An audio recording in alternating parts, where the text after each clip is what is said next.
kembali lagi ke channel YouTube saya di Octavian Rama. Kali ini saya akan menampilkan sesuatu yang lain dari biasanya. Jadi di video kali ini kita berkesempatan untuk membicarakan tentang sesuatu yang sudah menjadi trending topik ya dari mulai Maret 2020 hingga saat ini. Nggak selesai-selesai trending topiknya. Apalagi kalau bukan tentang COVID-19. Jadi di samping saya sudah hadir narasumber. Kebetulan beliau ini adalah suami dari teman istri saya yang ternyata beliau didiagnosis positif COVID-19 dan saat ini sedang menjalani perawatan untuk sembuh dari COVID-19. Jadi video ini tujuannya adalah kita mencoba untuk sharing bahwa ternyata penyakit COVID-19 itu benar adanya.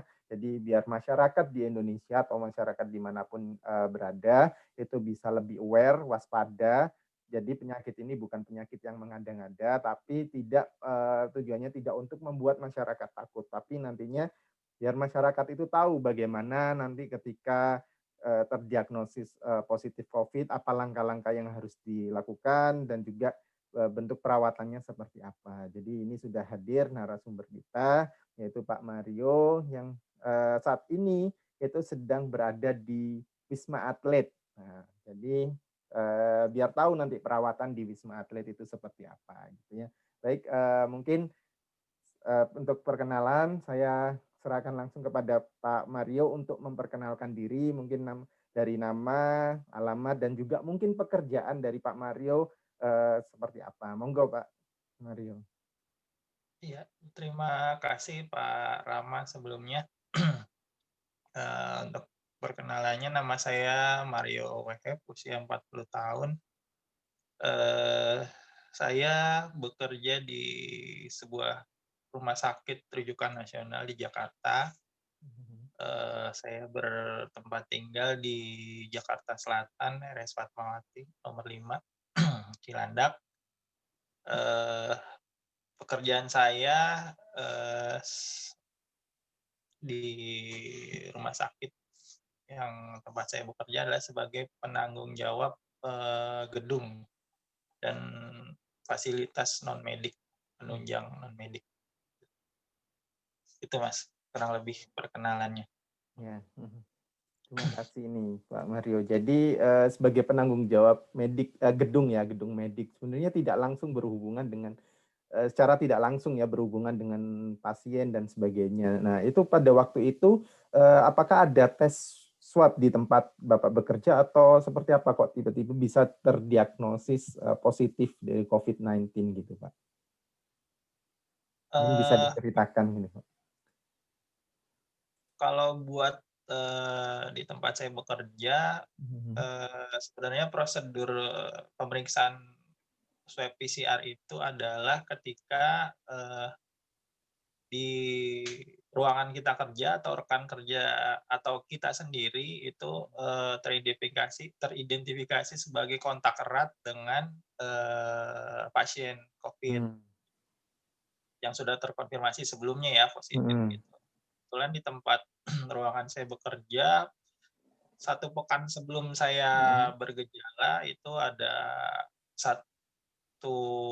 bukan 1 orang sih sebenarnya, ada 1 unit kerja yang beberapa pegawainya terkonfirmasi positif COVID-19.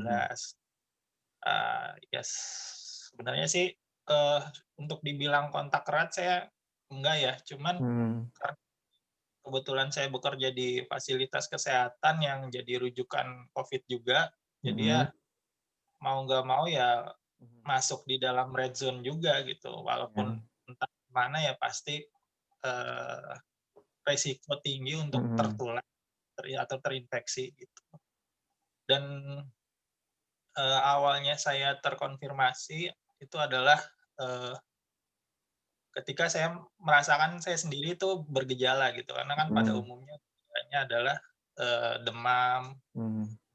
Pada fase-fase awalnya itu biasanya demam tinggi, kurang lebih 3-5 hari, keluhan di tenggorokan, nyeri menelan, batuk, sesak dada, dan yang paling spesifik adalah kehilangan indera pengecap ya, sama indera pencium udah spesifik banget, itu kita konfirmasi COVID gitu.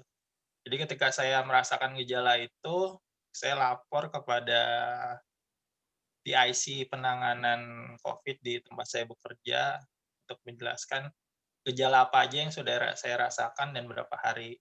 Dan akhirnya ya itu disarankan untuk tes swab di, di di fasilitas penanganan COVID khusus di tempat saya bekerja gitu. Kurang lebih seperti itu awalnya, Mas. Ya, mungkin boleh diulangi lagi, Pak. Mungkin gejala spesifik ketika kita merasakan kalau kita itu terpapar atau terdiagnosis positif COVID-19 itu. Mungkin tadi mungkin sempat ya mungkin bisa diulangi lagi agar nanti masyarakat tahu, oh saya kena ada gejala-gejala seperti ini, berarti saya harus segera untuk melakukan pengecekan atau untuk melakukan tes swab PCR gitu. Pak, coba mungkin bisa diulangi kembali gitu gejalanya. Kalau gejala umumnya adalah yang pasti itu demam, batuk, sama rasa tidak nyaman di tenggorokan dan di dada. Kalau di dada itu seperti sesak napas atau ada, kalau orang bilang ada dahak ya, dahak di bagian dada gitu. Jadi kita bernapas juga agak sulit gitu. Dan lumayan sakit sih. Itu indikasi yang pasti mengarah ke arah COVID itu seperti itu. Gitu. Dan yang paling khas yang dokter sampaikan adalah yaitu kehilangan indera pengecap dan indera penciuman. Itu udah persentase konfirmasinya itu bisa 90%-an lebih lah kalau udah kayak gitu. Jadi kehilangan indera pengecap sama indera penciuman ya yang khas gitu ya. Mungkin masyarakat kalau yang nonton video ini kalau ada gejala-gejala seperti itu harus sesegera mungkin untuk mengecek, untuk melakukan tes swab dan PCR gitu ya.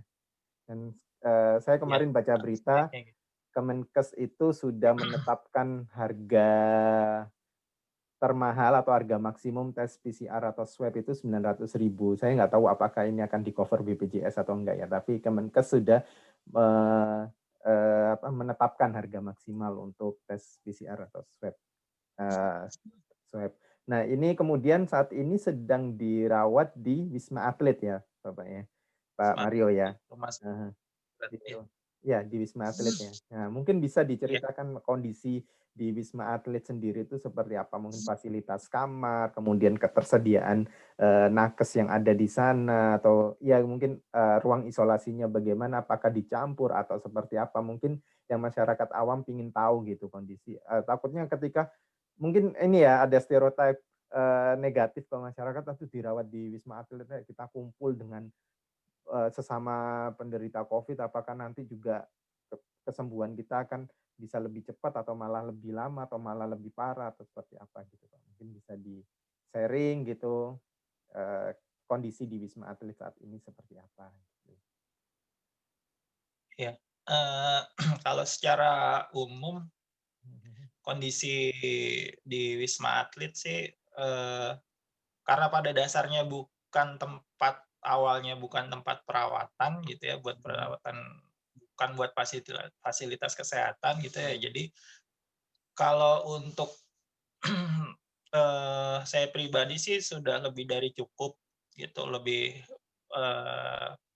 ya baiklah hitungannya, karena ada mereka punya ruang IGD tersendiri nanti buat memilah pasien mana nih yang pasien dengan kegawat daruratan, pasien dengan kemungkinan perburukan, terus tersedia juga ruangan high care unit untuk pasien yang memerlukan perawatan intensif, dan ICU-nya mereka juga ada. Jadi yang pasien yang perburukan dengan penurunan kesadaran sih kalau kita biasanya nyebut gitu. Jadi itu mereka juga ada fasilitasnya dan lumayan baik ya kalau menurut saya, hampir menyamai fasilitas di rumah sakit biasa gitu.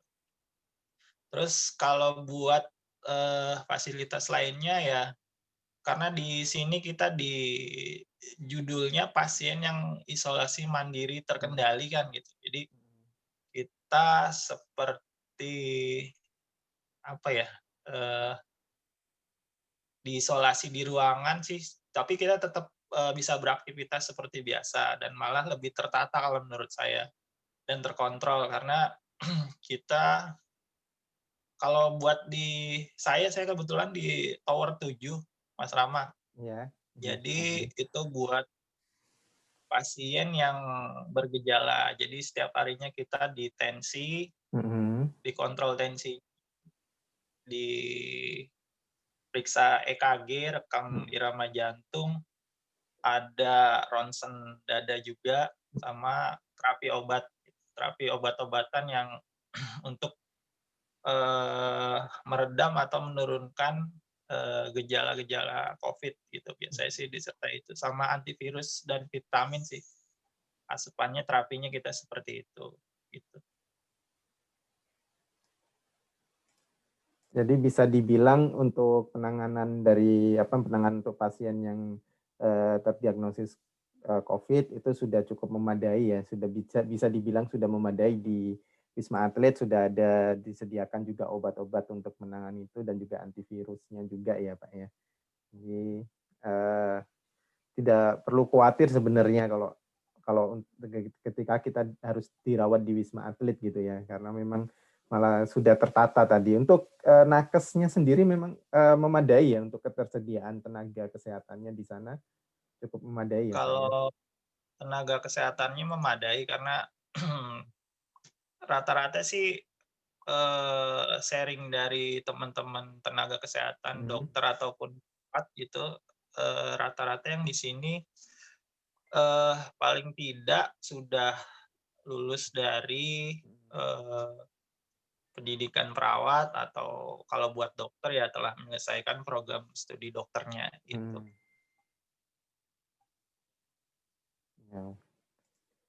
Ya, alhamdulillah berarti sudah ini ya untuk ketenaga kesehatan juga sudah. Kemudian untuk ketersediaan obat-obatan, kemudian fasilitas untuk pemeriksaan EKG dan sebagainya itu sudah memadai ya. Ya, baik, terima kasih ini Pak Mario sudah menjelaskan tentang fasilitas yang ada di Wisma Atlet. Nah, ini kalau berkenan mungkin bisa diperlihatkan nih situasi kamar perawatan dari Pak Mario sendiri, mungkin via ya dari HP-nya langsung mungkin kalau berkenan. Monggo, Pak, kalau berkenan.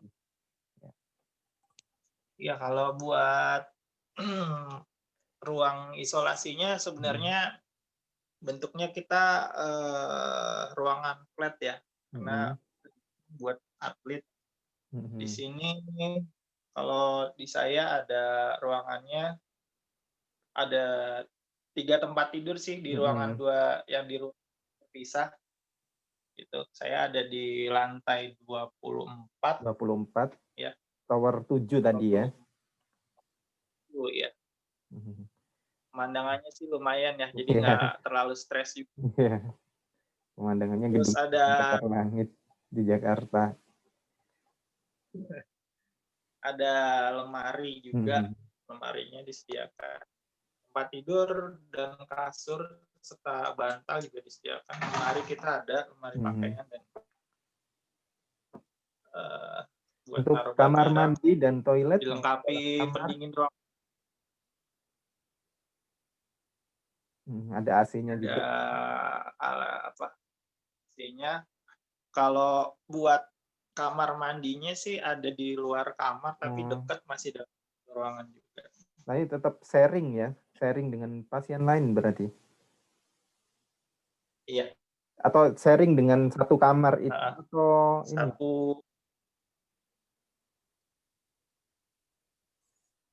Ada 2 ruangan.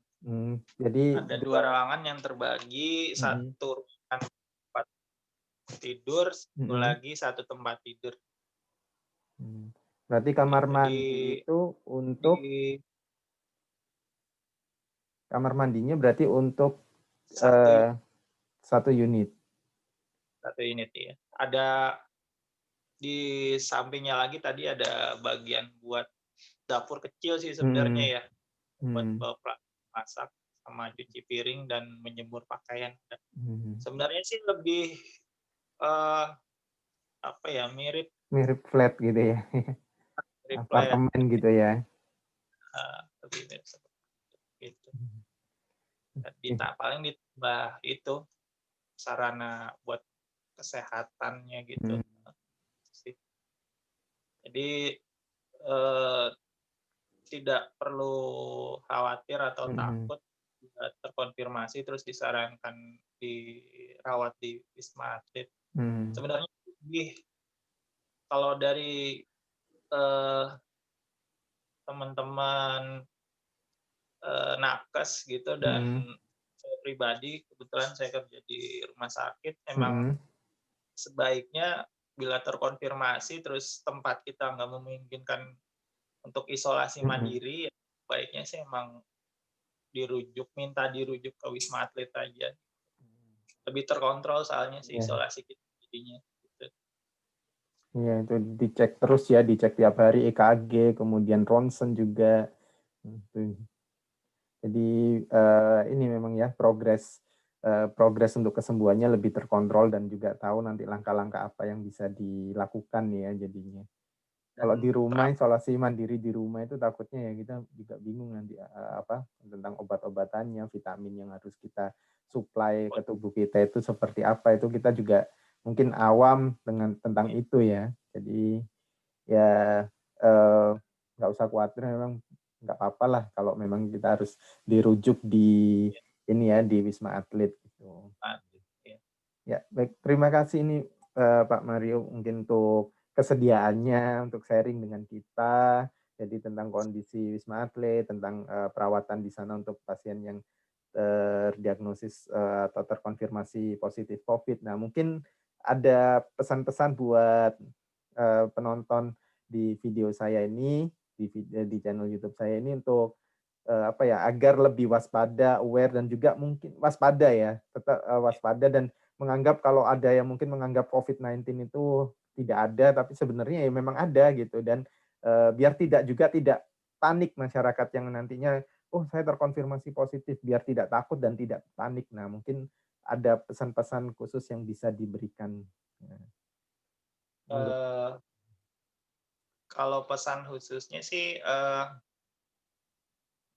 COVID-19 atau coronavirus itu mhm, memang benar ada gitu. Jadi, mhm, mmm, mungkin ada yang berpendapat cuman akal-akalan pihak tertentu, mhm, cuman kita belum merasakannya ya emang, iya, masih menganggapnya seperti itu. Tapi, COVID-19 itu benar nyata dan penularannya kita nggak bisa, dan sampai saat ini, eee, obatnya tuh belum ada. mhm, Kalaupun kita terapi itu adalah untuk menurunkan, gejala yang menyertai penyakit ini atau virus mhm, ini.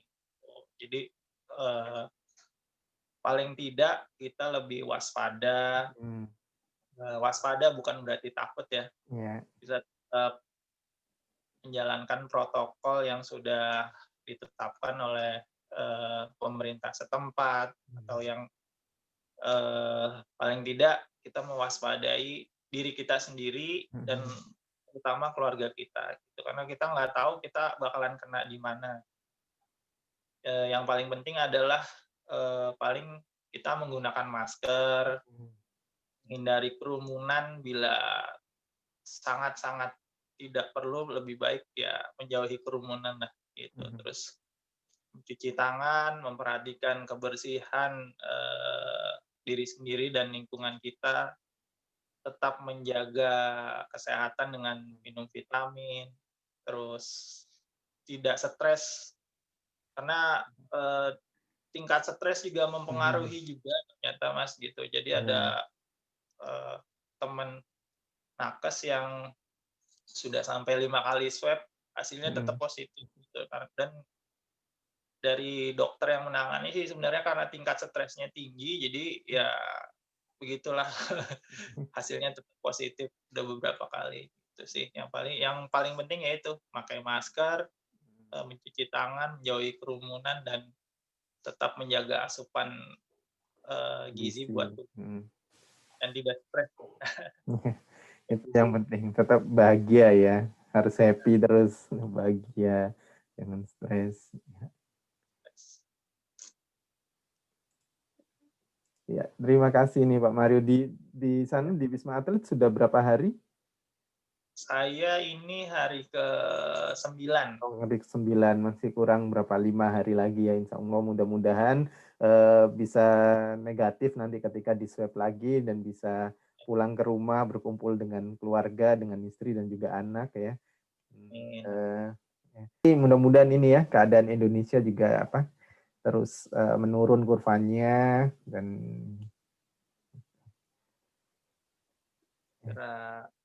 segera turun deh kurvanya, kurva positif, confirm case-nya.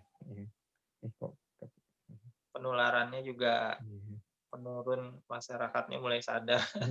Itu yang penting. Sekali lagi saya ucapkan terima kasih atas perkenaannya untuk mau sharing dengan kita. Mudah-mudahan apa yang di-share dengan kita itu bisa membawa manfaat buat masyarakat, sekarang masyarakat di Indonesia dan juga dimanapun berada itu bisa mengetahui tentang COVID-19 agar waspada dan juga aware dan tahu bahwa penyakit ini memang benar adanya gitu, dan tidak terlalu panik, tidak terlalu takut, dan juga masyarakat bisa tahu penanganannya, penanganan COVID seperti apa, dan juga perawatan serta fasilitas yang ada di Wisma Atlet seperti apa. Sekali lagi terima kasih saya ucapkan, dan mohon maaf kalau ada sesuatu yang kurang berkenan dari saya selaku host di sini. Ya, saya ucapkan mudah-mudahan cepat sembuh, mudah-mudahan bisa pulang lagi ke rumah. Demikian apa yang bisa kita sharingkan. Terima kasih atas perhatiannya. Assalamualaikum warahmatullahi wabarakatuh. Sampai ketemu lagi di channel YouTube saya untuk membahas hal-hal yang lainnya.